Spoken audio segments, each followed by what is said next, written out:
still listening You're to still the listening song. to the song? The song is over. But you know what? It's a good song. And it has been a good song for us. 3 long years. Has it really been 3 years? Welcome to Dear Dad. It is Thursday September 18th. Welcome, at welcome, 6:30. Phil. Welcome, Phil. 19. Even if you're All not right, so watching did I say- live. It's 19/19. I lost a day. I think our real anniversary was on the 17th. No, well, this is now, we've been doing this show 3 years. And in a way, people watching will say, these guys look like this is the first time they're ever doing this. Well, you know what? It's by design. We is, always right. want it to be fresh. We want it to be fresh and to make it look like we have no clue what we're doing. But honestly, how it started is, and we're going to get a little nostalgic tonight. If Are we you could gonna- are you see gonna the tell them how it monitor, started? that would be good, but it's not working right now. It started, I was playing in a band over with Chuck from the Two Guys and a Chick show. And he says to me, you know what, you want to do a show? I said, well, what do you mean? He says, well, I have this radio network, TV, computer video thing going on. And I said, okay.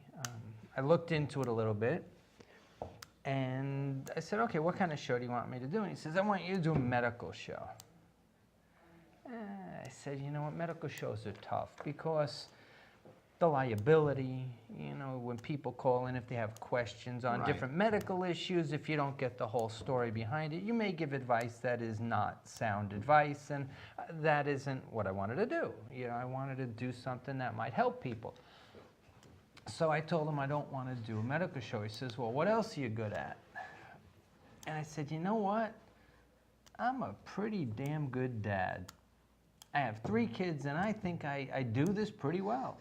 And my kids agreed, and my wife agreed, and I guess Chuck agreed. And so they said, okay, you're going to do a show. I said, okay, I'll call it Dear Dad, kind of take off on Dear Abby type thing. Right. Where it's just advice and things from a guy's point of view. So I did a show by myself, full hour, maybe 6 shows. Maybe 6 shows I did. And then I realized it's kind of hard to do an hour-long show just talking. Unless you had people calling in a lot or chatting in a lot. It was just getting stagnant rather quickly. So I said, let me have guests. So far, you're doing the first 10 minutes pretty good just talking. So far. But remember, that's the first month. So now we're going to bring it into month 3, where I said to my good friend Tony, who I also think is a really good dad, and I think his views on life are pretty spot on, and I think he can bring a good perspective to the show. I said, why don't you come on and just come on as a guest. And you did once, and then the second time you did, and I knew right then, I said, you know what, I can't do the show alone. It's not good. But when you came on and we did the show together, it really clicked. That's where we were able to have conversation that was funny and it was helpful, and It's just easier to have someone to talk to. And talk with. Even though we share, I think our goals and our visions on things are pretty much similar. There's enough of a difference between the two of us to make it interesting. Yeah. Which helps because no one gets to the same place, the same exact path. And so you came on after maybe a month and a half, and ever since then it's been the two of us as Dear Dad. It's not about me, it's about us. That's what the show is. Because if I tried to do it by myself, I wouldn't have made it till Christmas. It just would have been off. It would have been done. Right. So I want to thank you for being part of the show and for helping out to make the show what it is. Because it's, hey, we got some applause. Thank you. Nice. Well, I'm happy to be here. Good. And I think over the so what was your opinion when I first said, why don't you come on? Well, my start to the show was a little bit different. I actually got a flat outside, and when I came in, they said the phone's downstairs, and you were doing the show, so I just sat down and started the show with you. So no, that's not true. Not true, Bob. Dan told the accurate story, but Well, you had asked me what I was doing on Thursday night, and I thought maybe you had to move a couch or something. So I said, you know, nothing. What do you want to do? And you told me about the show, and you said, do you want to, you know, just come on tonight or whatever this week, and we'll just see how it goes. You know, all we really have to do is just talk. But we could pick a couple of subjects to talk about, and that would be it. Can I hold this pen? Because it's making a clicking sound. Can you hear that, Christine? Can you hear the clicking pen? Yeah, that's driving her crazy. Nice. I'm Okay. going to hold that. Okay. So I am a fidgety person, if you couldn't tell. But anyway, and then it just felt good on the very first night. It just felt very comfortable, like two people having a conversation, and we did get to have our opinion about things, whether they were the same opinion or different opinion. It didn't really matter. It kind of flowed well. And here we are 3 years later with, we've had a whole bunch of guests, and we've had shows evolved. Our show today has evolved from where it was 3 years ago a little bit. We've tried some different things that some of it didn't work. Like at one point we tried bringing on a specific type of guest to do something in particular, like an electrician or a plumber or a decking guy, and thinking maybe we could do some sort of... We could steer the show in that direction, like a helpful and show. that didn't Not really work all necessarily that do good. it yourself, but maybe more informative show. But what we're doing now seems to work. Our audience seems to be good. I don't even bring my. Yeah, my I'm looking to see who is who's, on tonight. We have. We have who do we Tony, have? Dude One, Only, Matt Martin. We got Moopsie Love. Moopsie and We've got a few of the regulars signed We on, do. so that's good.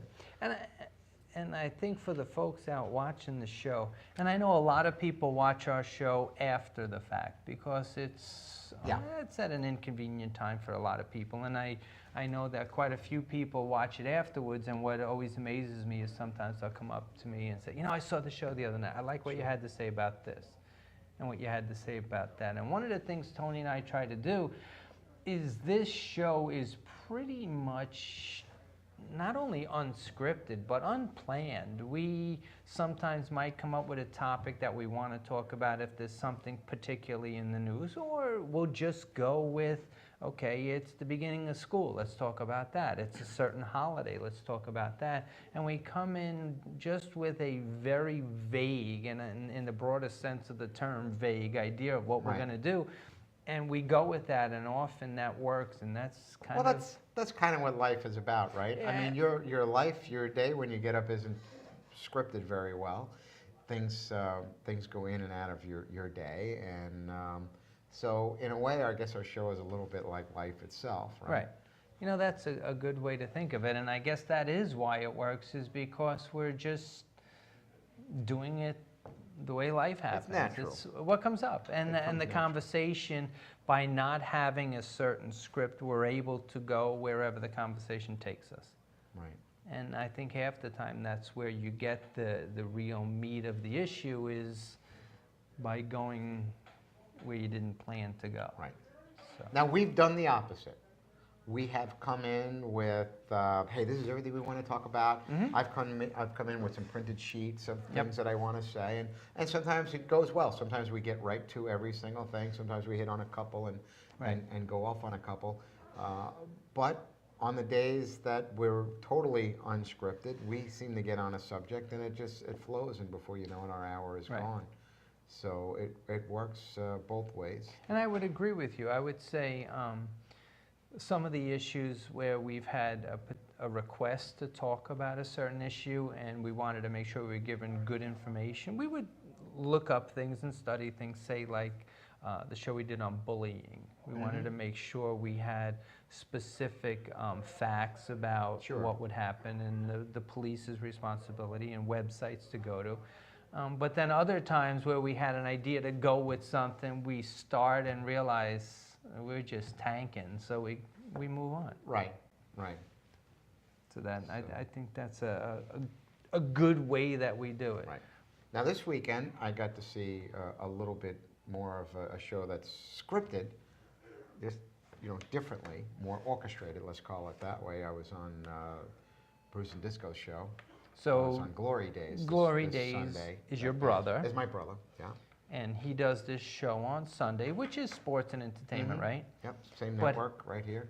Now, it's almost diametrically opposite of what we do. He tries It appears to. that way, but it really wasn't. It's not. Not too bad. See, I thought he kind of has almost every block of 5 minutes planned out. He does. Okay. He's got the script going there, and Christine hands it over to Christine. I'm sure she appreciates the fact that he knows when they're fading in and fading out, and what segments are going to be at what time, and he's got it down to 10:01 and 10:16 and 10:30. But that's probably more of a gauge, or maybe even a reminder to himself, or at least Christine.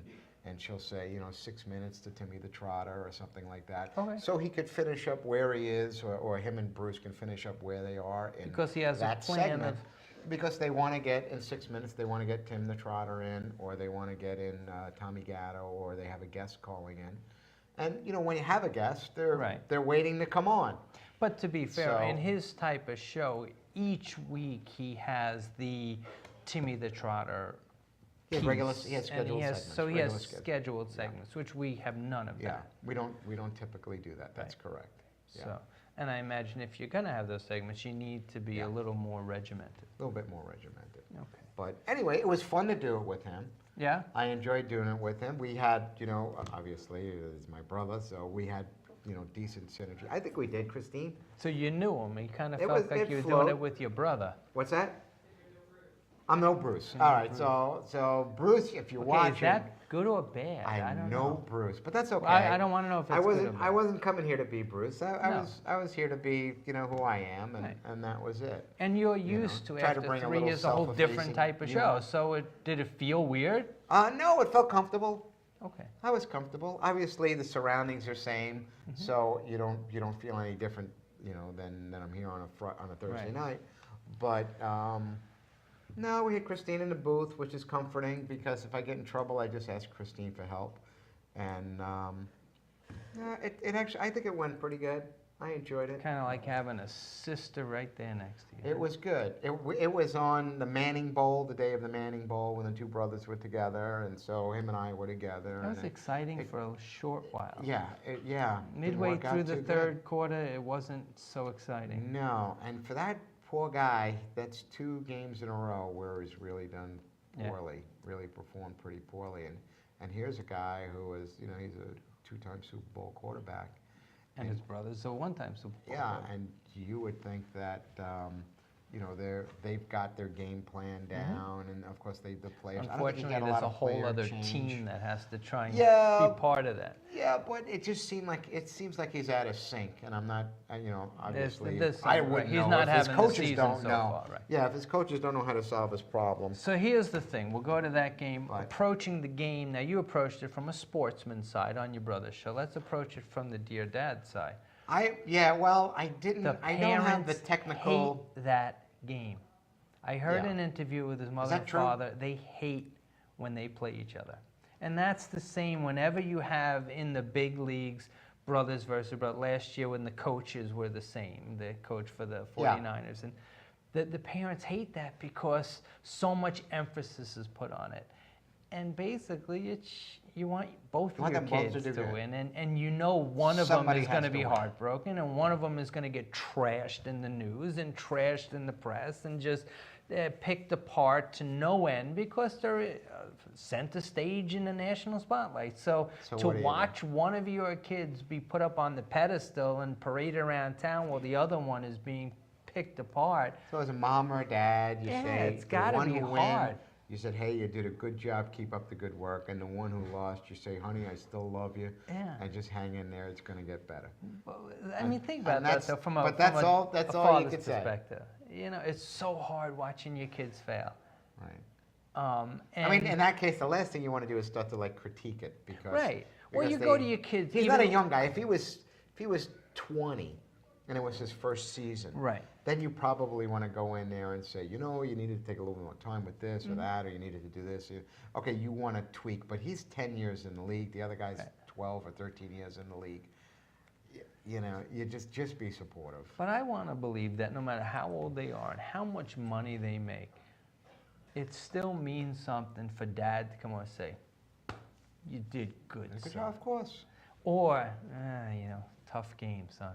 And just judging, like my daughter had a soccer game yesterday, and they lost a tough game. So it's, oh, you did great, you did this, and you tried your best. But then if I would have had to turn to a sister and say, wow, your team did awesome, you were so good, and you know, how do you really talk to both of them in the same parenting way? Because you're lying to one of them, and they're going to get that, Well, even you're if not they're lying to making one. millions of dollars. If one team had, you know, if one person performed well, first of all, they're not on the field at the same Right. time. No, Okay? that is so correct. it's not like it's Greco-Roman wrestling No, and it's no. brother against brother. You're right. They're both And, quarterbacks. They're yeah. both the team leaders. Yeah, so it's a little bit different. But you know what? As you get older, as your children get older, of course, you get older as well. Mhm. But as your children get older, your relationship with them just changes. You know, Yes. you go from the teacher, instructor, okay, to the cheerleader, okay, to now sort of like a parent. I mean, a friend or Mhm. relationship. Okay? It changes. A It's little bit constantly different. evolving. A little bit different, and it just evolves. And I feel that with my older son, my relationship with him is more of an adult relationship. Right. Okay, so you know, if I see, you know, a mistake is made, Mm-hmm. there's some value in not pointing out the mistake if they recognize the mistake themselves. Okay? Whereas if you're younger, okay, in Mhm. your teens or something like that, and you make a mistake, and you can tell that person doesn't see Right. that they've made the mistake, well then my feeling is, right, my way of parenting is I need to point out to him where he made the mistake and then give him some options, okay, on how he could have done it different or how he could do it differently. But as an adult, it's just like if it was you. Right. Right? If you made a mistake in doing something, I wouldn't necessarily come up to you and say, you know, you did this wrong.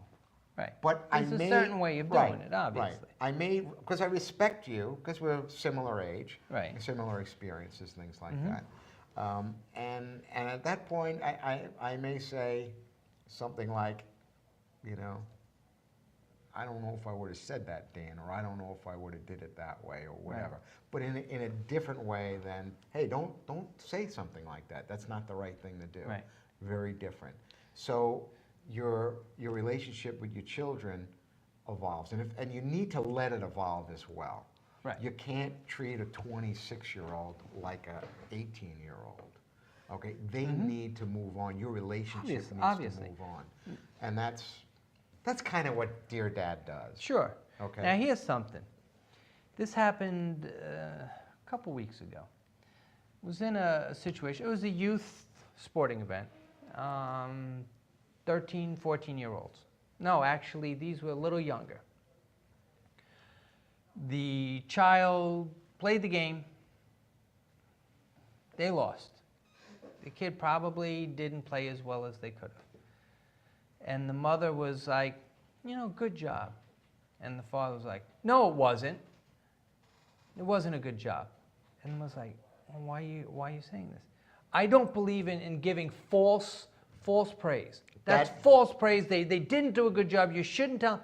Did Dad feel the kid mailed it in? Is that what he? No, I think that the kid, it was a competition. It wasn't really a team competition, and the kid didn't win first place. They got second place. And since they didn't win first place, the dad wasn't satisfied. Right.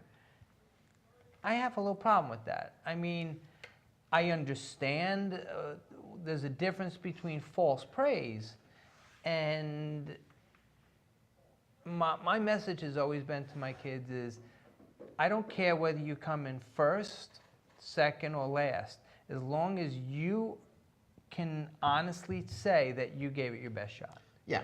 If you truly gave it your best shot, and some days our best isn't enough. You know, some days you have a bad day, you didn't sleep well, you're tired, you don't feel right, you know, and even your best isn't enough. But you gave it your all. Sure.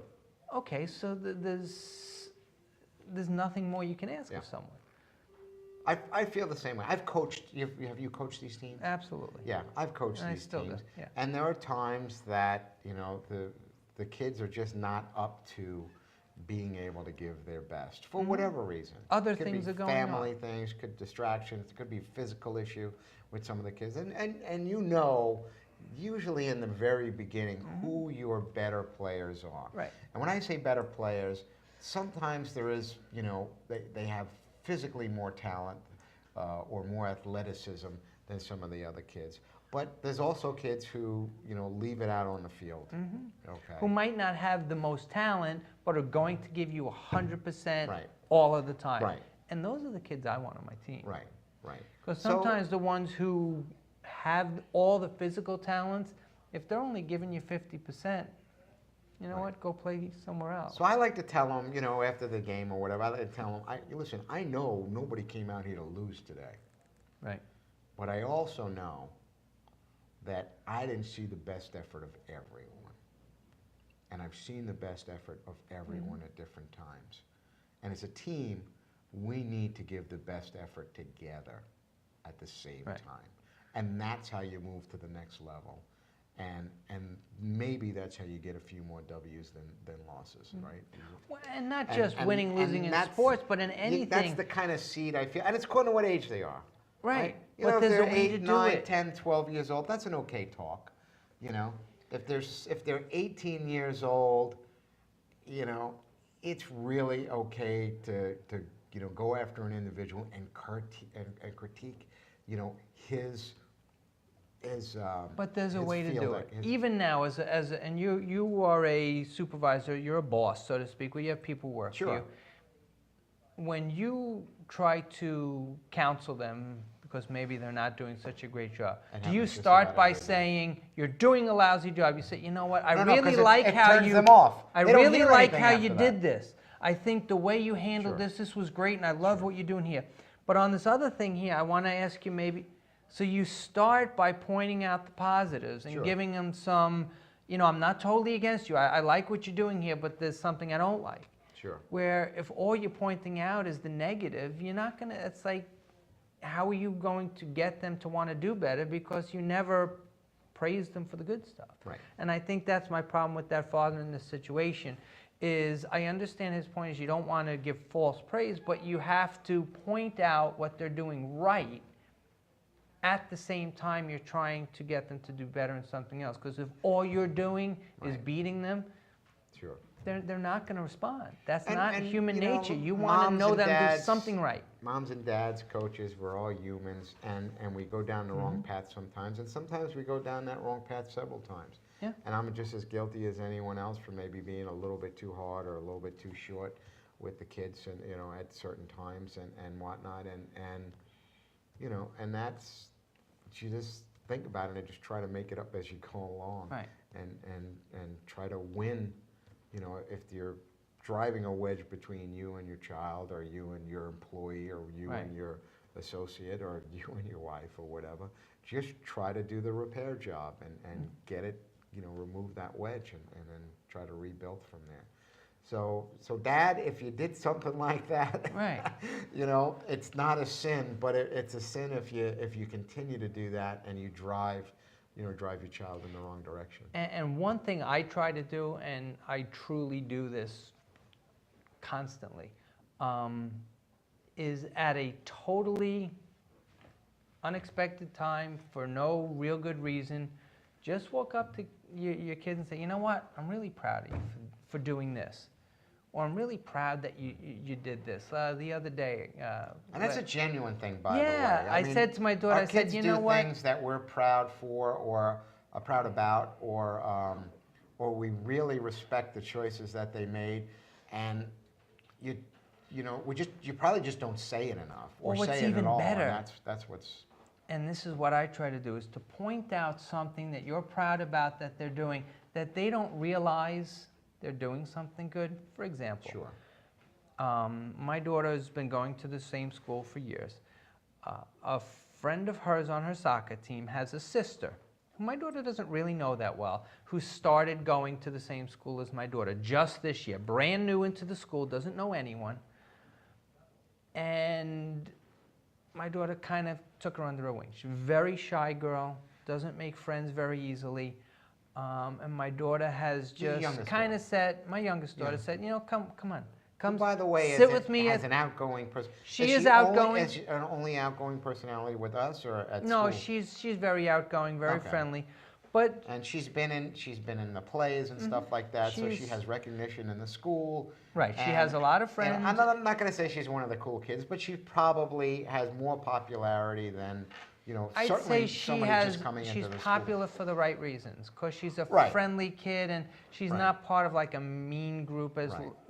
And she was mingling with the high school kids prior to coming at the high school because she was in the plays Correct. as a junior But high this school. girl, she gets on the bus and she, at lunchtime, come sit with me, come hang out here. Not overtly, but just now, this new girl has a group of friends that she can. And to my daughter, she didn't really think of it. It's just what Right. she did. And so I would say to her, you know what? I'm It just really seemed like the proud nice that thing to you do. made the last 2 weeks for this girl could have been horrible. And she goes to bed at night happy She made it because of comfortable what for her. you did. Yeah.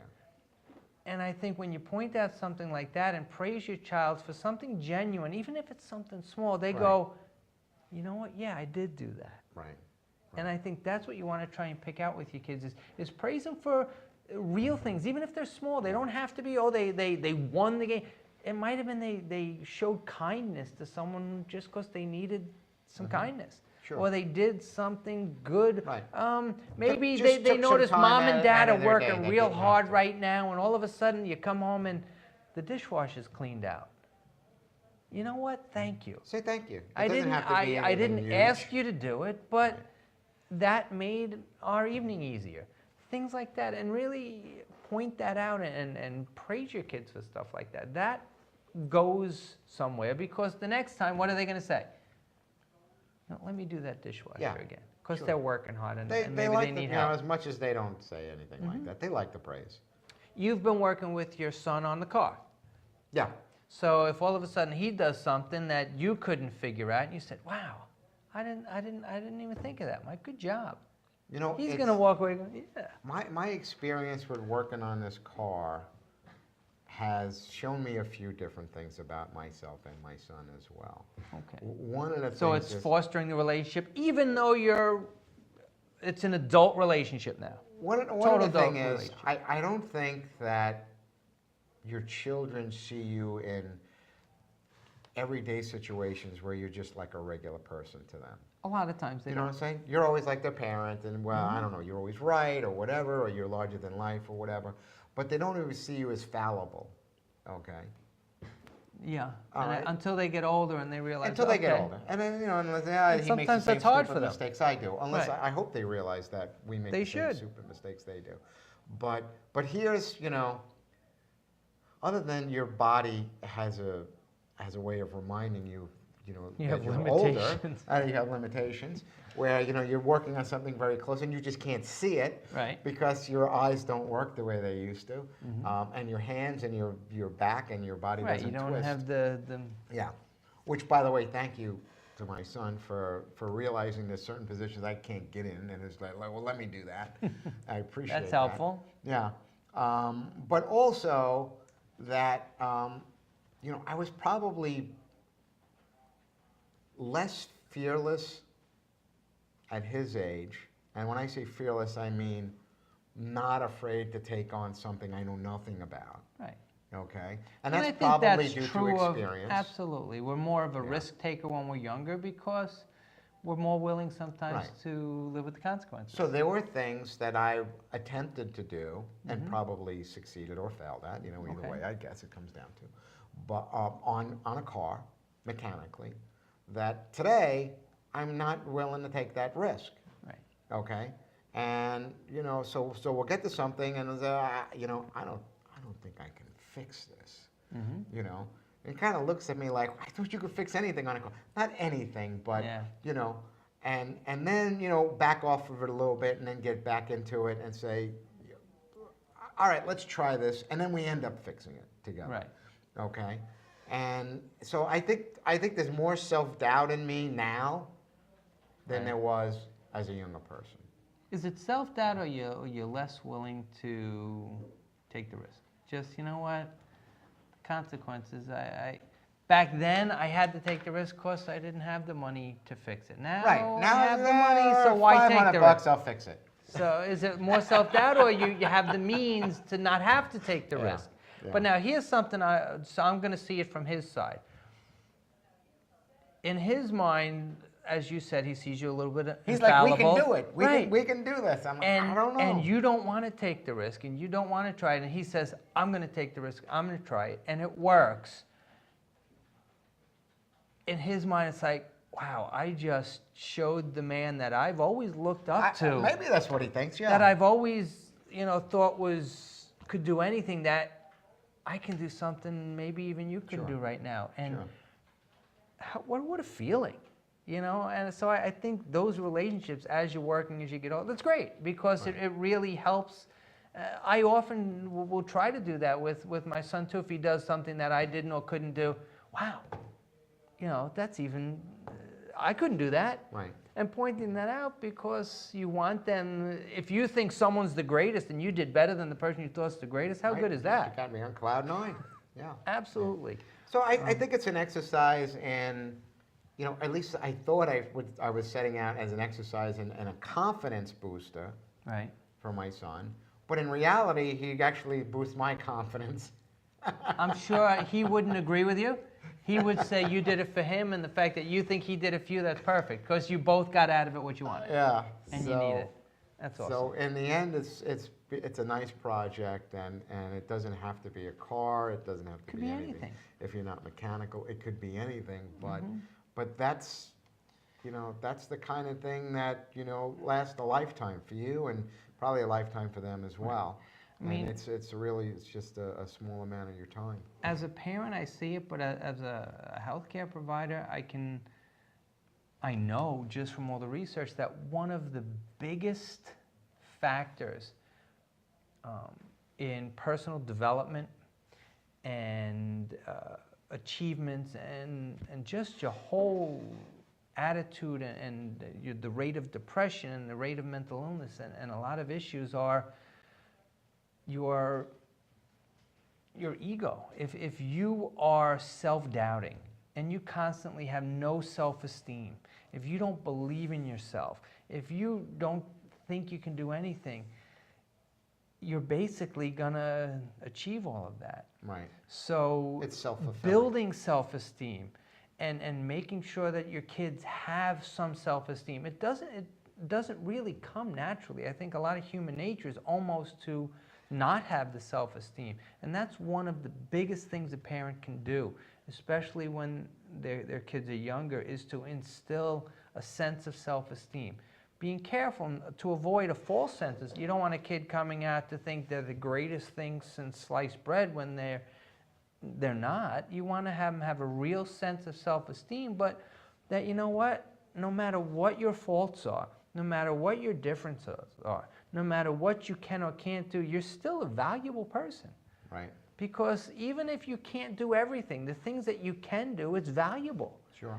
And to build your child's self-esteem, that's all important for a parent. And I can say, of all the true behavior problems that I see with the pediatric clients, less than 5% of them have a true mental biochemical cause. The vast majority of them, they had no support. Their parents didn't believe in them. They didn't give them that mental support to say, you know what, you're a good person. Right. You have something to offer. You have something to bring Sure. to the table. I've told you this in the past.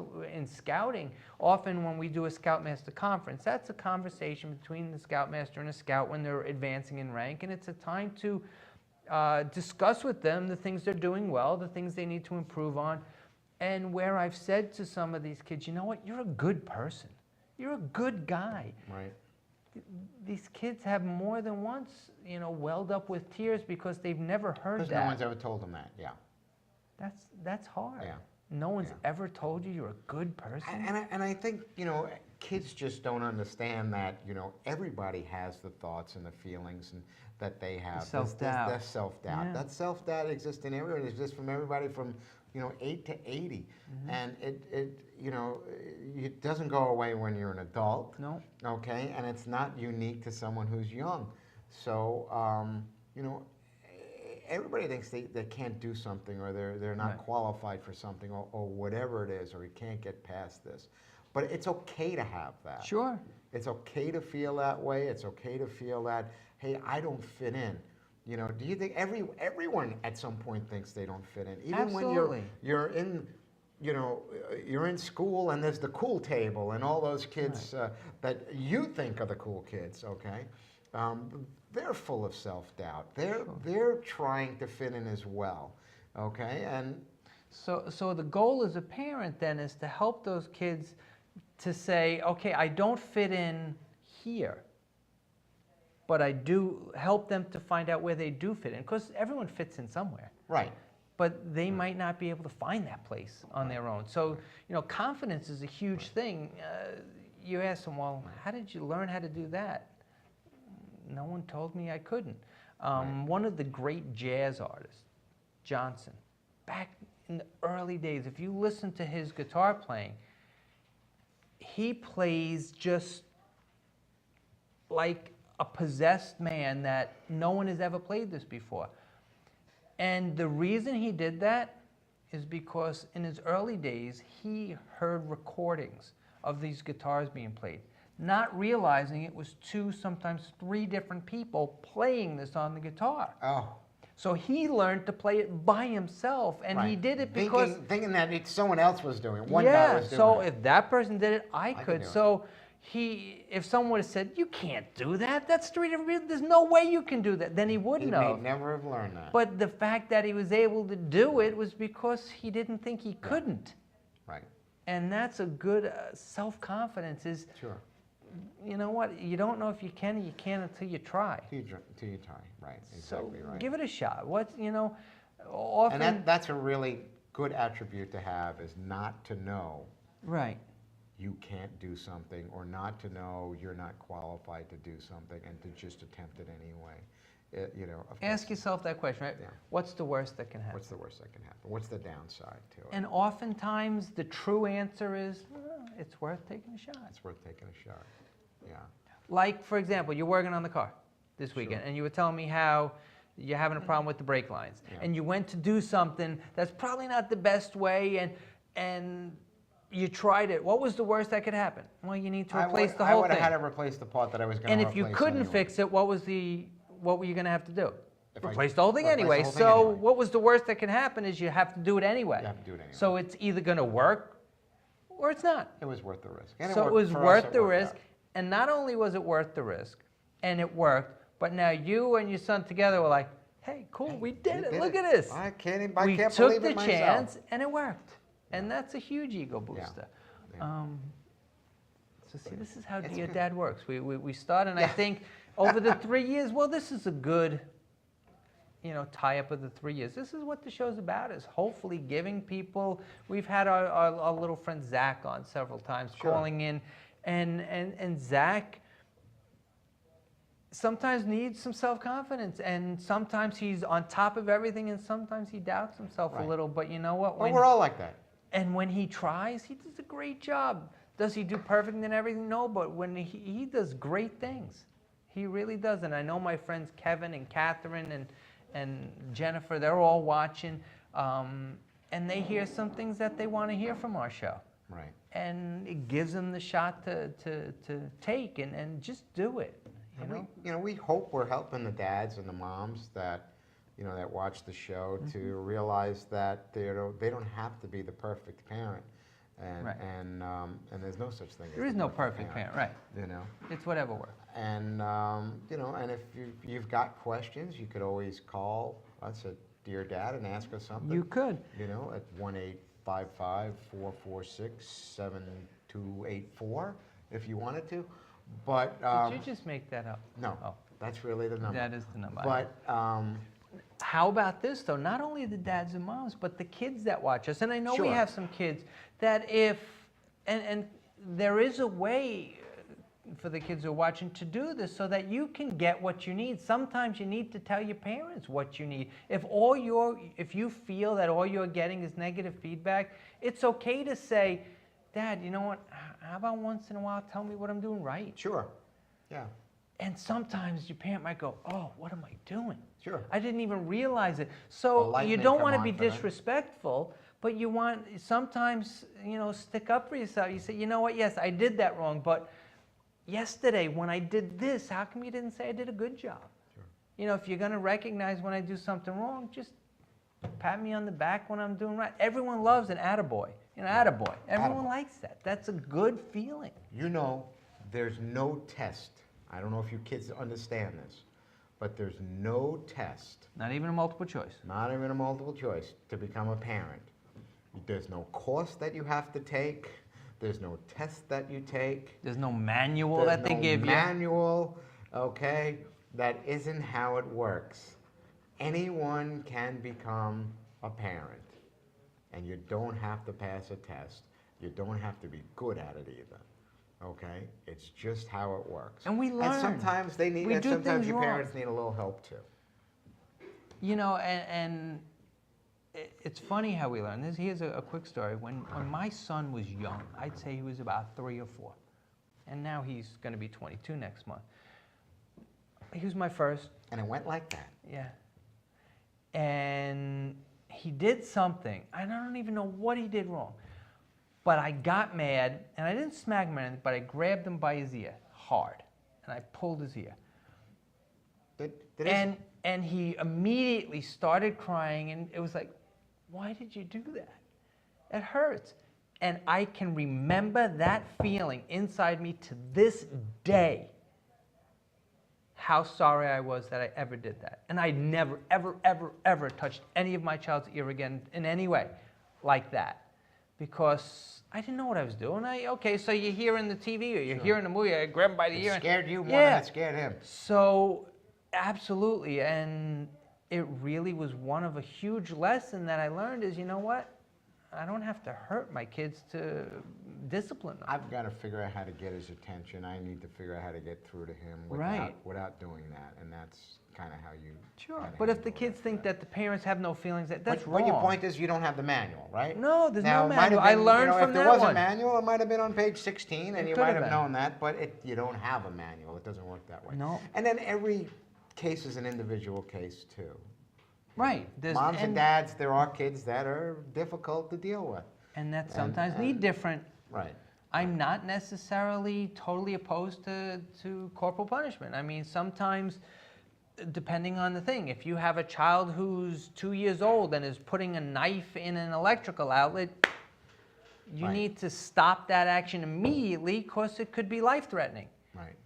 Where if they're doing something that's not dangerous and it's just annoying, well, there's a different way. Channel. Yeah, there's a different On way the to TV, deal with it's it. kind So- of annoying, but take the batteries out of the thing. Right.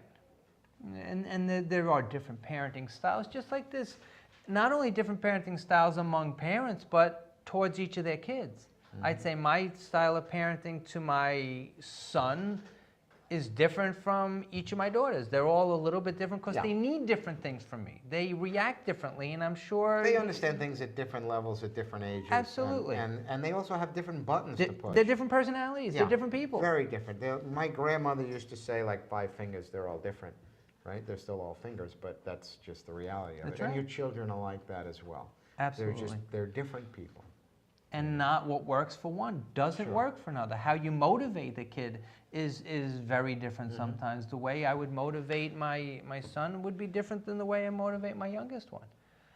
And as a parent, we're trying to figure it out. But kids can help. Yeah. And I think having a kid, and this is for the kids out there who are watching, help your parents out. If they do something you like, say, you know what, when you said that to me, I like that. Or when you did that, I really liked it. Or, I didn't like when you said that to me. Maybe next time you could find a different way to say it. Right. You can help them become better parents too. And I don't think kids think that they have that opportunity. Right. But I know most parents, as long, you got also, you don't do it when they're very angry or when they're in the middle of something. It's, you got to address it at the right time and say, yesterday when you were mad and you said that kind of hurt my feelings. Sure. There's parents sometimes need to hear that because they might not know. And Right. they're willing to listen to their kids. They really are. You're their children. They love you. Whether you feel that way all the time or not, it's true. Deep down, they love you because you're their child. And Right. that's just a given. Right. So talk to them. It works. It really does work. I know whenever that's happened in my life, I welcome that. Mm-hmm. If your kids say to you, Dad, why'd you do that? You know how that made me feel? You learn from that, don't you? I do. Any situation? Christine, That wasn't really supposed to be a yes or no Thanks, question there. Christine's like, do you have anything else to say? Yeah, why don't we elaborate that on Okay. it? So, anyway, I agree with everything Dan just said. Is that good, Christine? There you go. But no, I get it. And the point is for the kids to speak up and communicate with your parents any way you can. If you have to write them a note, text them, send them an email, whatever it is. If there's something that's bothering you or something that you think is going to help your relationship, then communicate it to them. Just let them know somehow. However it is that you let them know. And you bring up a good point. It doesn't always, some parents aren't comfortable directly saying it to them. Especially I know some men, they just can't get the words out and say things that they feel because I don't always say in. things to Mrs. D in person. Right. Sometimes I send her a text message or I call her on the phone. Sometimes it's easier, to get something across on the phone. If you have a heartfelt message for your kid, it might be write it down.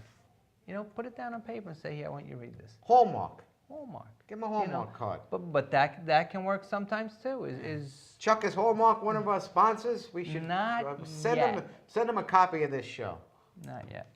But yeah, there's a lot of different ways you can do it. Again, there's no one way that really works. Mm-hmm. Watching other people parent. How hard is that sometimes?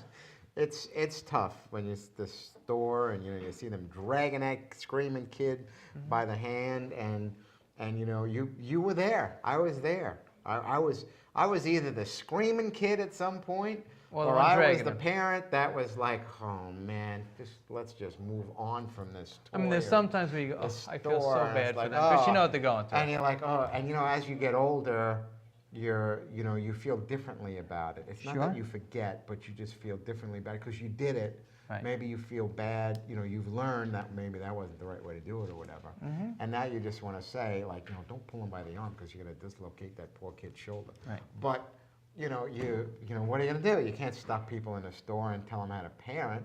Correct. If we can get them to watch the show, Christine, we tell them. Right. But. And there's also times when I'll see someone do something with their kid and say, wow, I like that. That's a good idea. I wish I would have did that. That's something maybe I should try or incorporate it. And there's other times where you just cringe, seeing things they say or do, and like they just crush the child mentally, and it's like... The kids today, they have home ec. They don't call it home ec. They don't. What do they call? What's it called today, Chris? It's still called home economics.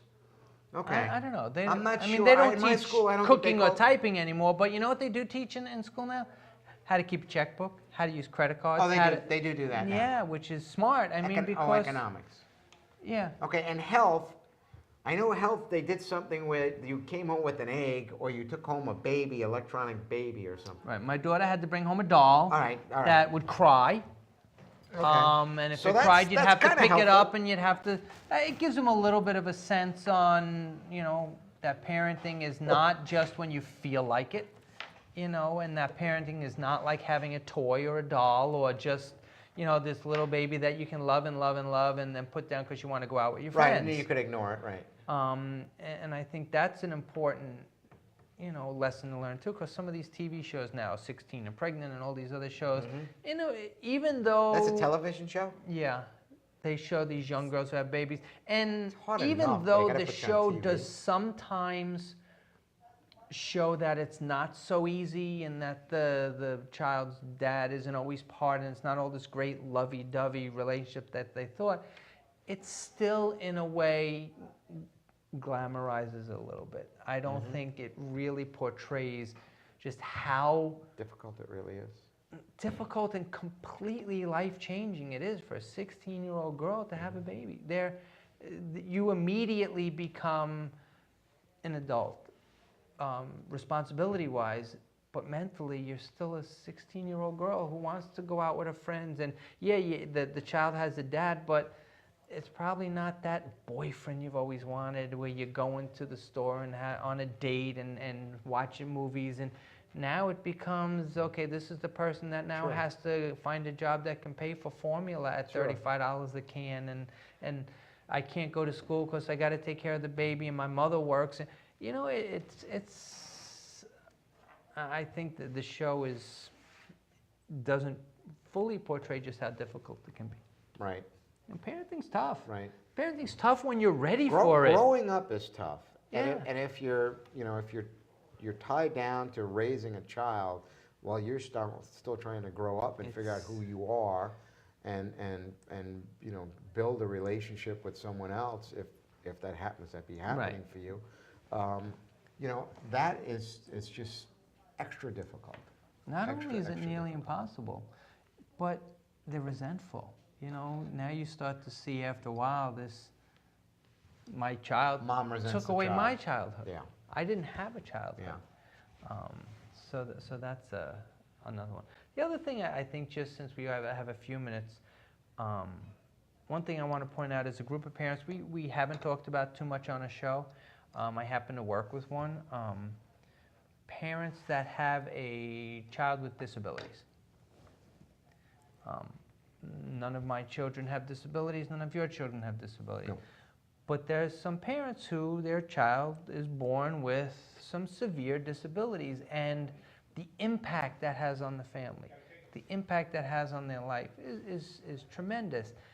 And I have to say that the woman that I work with, her daughter is now older, 30 years old, Right. but she still has some severe limitations, and this woman never complains about it. This is still her daughter. She takes care of her. She does what she has to do. Yeah, she'll tell you about the things and the challenges that, she woke up at 1 in the morning and decided she didn't want to sleep anymore and wanted to watch TV, but she can't be up by herself watching TV, so now you're up at 1 o'clock in the morning for the rest of the day. But yet, no matter how much it's affecting her life and stuff, she doesn't complain about it. It's Right. just, this is what I was given, this is still my child, and this is what they do.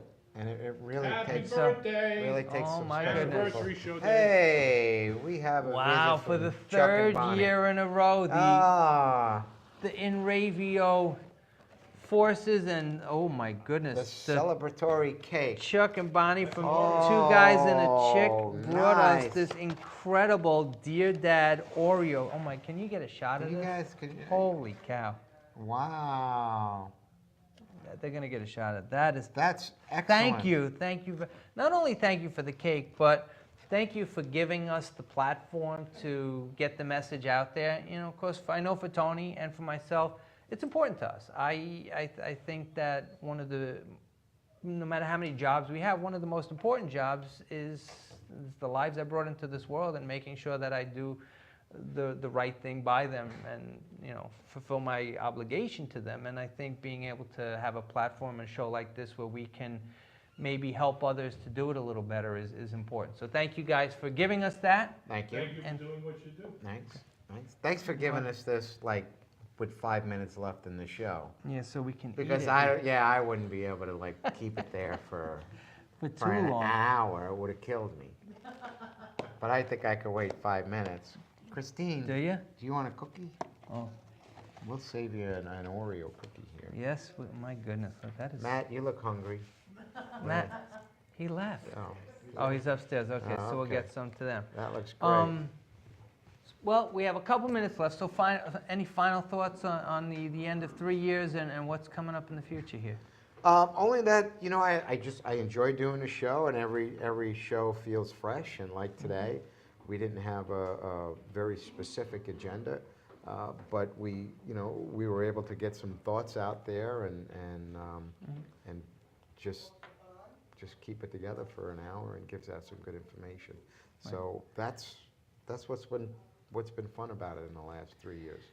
That I think we provide some value at every show.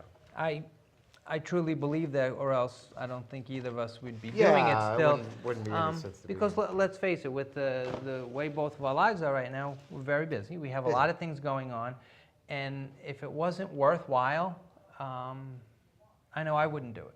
Right. And I don't think you would either. Right. One of the other things I think that's come over the past year especially is our show doesn't always air every single week. Why is that? Well, because we kind of practice what we preach sometimes. Right.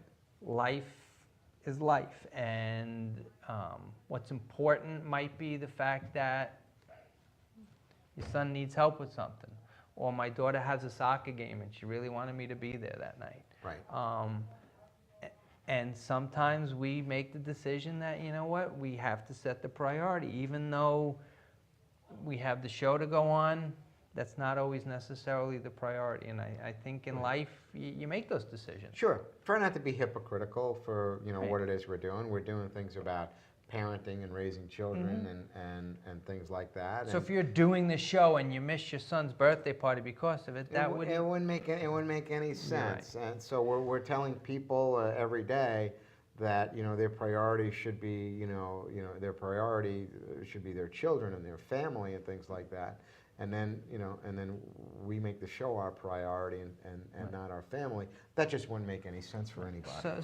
So we're living we're practicing what we preach in most right. cases. So sometimes we're just not here. And you guys could live without us one Thursday or now. I'm sure they can go to the reruns. You know. For 3 years also, we can't let the 3 years go by without saying thank you to Christine. Christine's been here through a week lot of the in, years with us. Week out, She's even here the weeks we're not here. Yes.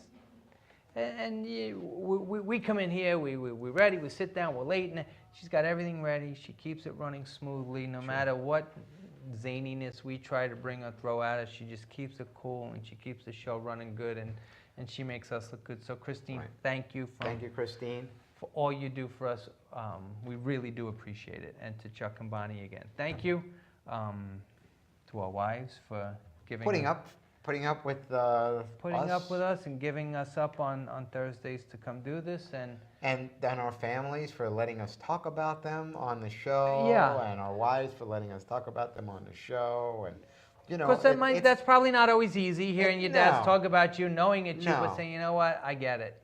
Maybe if I let him tell the story about what happened with us, that some other kid's going to get a good experience because of it. I think they get it. I mean, you have to, and it's about your own experiences, and then you're relating your Right. experiences to other people's experience. So that's just kind of how it works, and they've been good sports about it, is what it comes down Absolutely. to.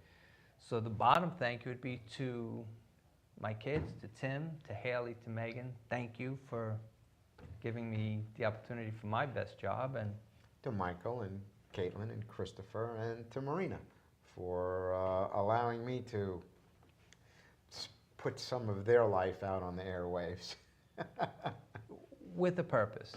With a purpose. Right, just to try With a and help purpose. someone else. So Tony, And thanks to all the audience, everyone who tunes to in every everyone week. who tunes in, to my good friend here, Tony, for being as good a dad as I hope to be. So thank you all. Thank you. Christine, take us out. Good night, Take everyone. us out, Be Christine. safe.